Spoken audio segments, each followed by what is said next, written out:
Hey guys, if you want to keep up with my videos as they pop up, make sure you hit like and subscribe on my YouTube channel. Okay, so it's really hard to believe that we're actually only into 6 sessions of training with Jeb, and at this age, under 6 months old, the things that he's doing. And notice how he gravitates to the scent article, wags his tail. He's really identifying the scent articles as the start of the track now, which is what the imprinting was all about and some of the processes that we did in our starts.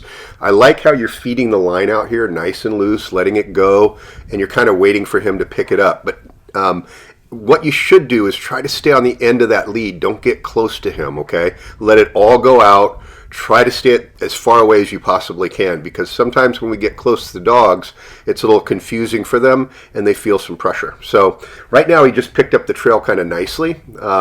He was a little bit confused by the beginning, probably because your scent picture wasn't quite like it was in the past. You've now gone to 20 minutes old, okay? So that's a big difference from the shorter trails that were fresher in the past. But he gets on odor actually pretty nicely right here, but then he gets off of it for just a short bit, and you're going to see a big behavior change that shows no odor in hunting, and that's actually kind of important to see. It's about to happen right now.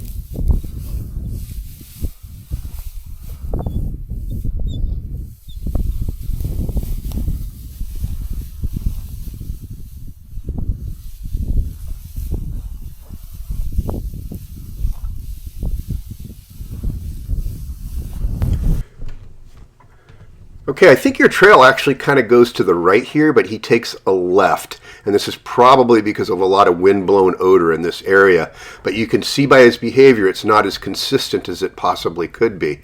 And you'll see him as he gets to the end of that blown odor, hit a hard right. You see that quick head pop that he just did? And he's now taking you in the direction of the track.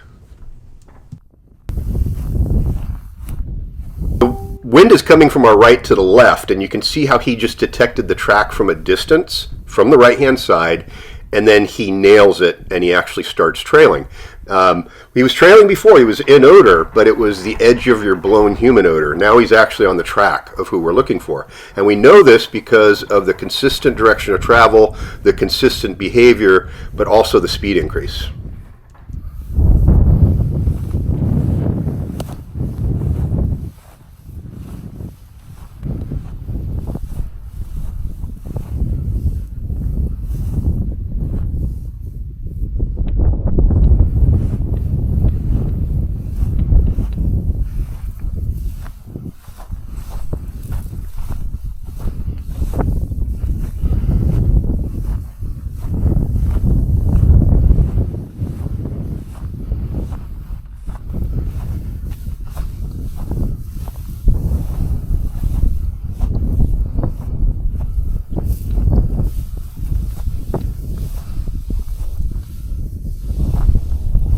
I love how Jeb solves this turn that he gets here, but one of the things that's really helped him is the base of the turn is at the base of this little elevation change that we have.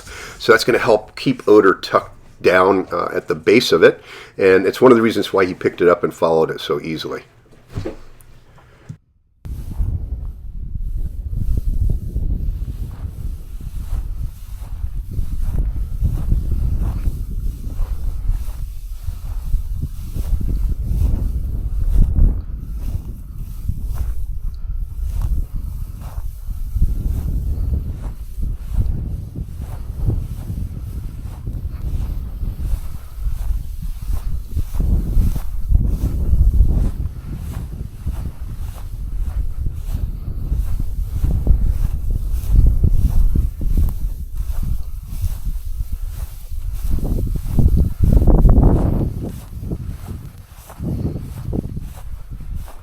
This is a real great spot right here because we get a surface change. All of a sudden you get to some hard packed sand or dirt.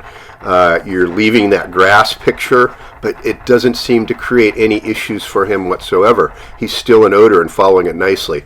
Now, these are things that we're going to have to set up on purpose in the trails in the future where you have spaces where that scent picture isn't quite as good.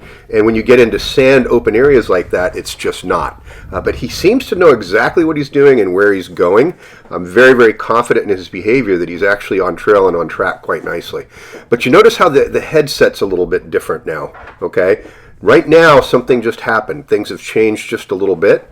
More than likely, he was following a lot of blown human odor, and because of this surface area that's changed, in other words, it's dirt and hard pack, we don't have that strong vegetation that was broken. But you can see where he just picked it up again right there.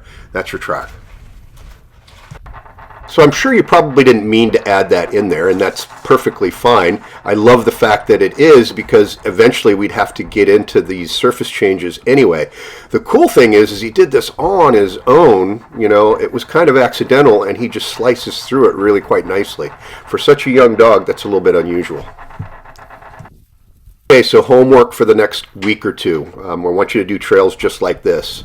You know, 15, 20, 25 minutes old, all within that range. And I want you to do kind of the same thing, but we need to change the pattern a little bit. So right now you're kind of doing a Z pattern with two big turns. Let's add another turn, or maybe even, you know, a fourth, and really start challenging him on these corners and the turns, because he had a little bit of trouble with them in the past. And he'll learn from solving the turns how to deal with these issues in the future. So, and more importantly, we don't want to create a pattern. If you always have a pattern on how the trail's laid out, they start expecting the pattern, and when the pattern changes, sometimes it can screw them up a little bit.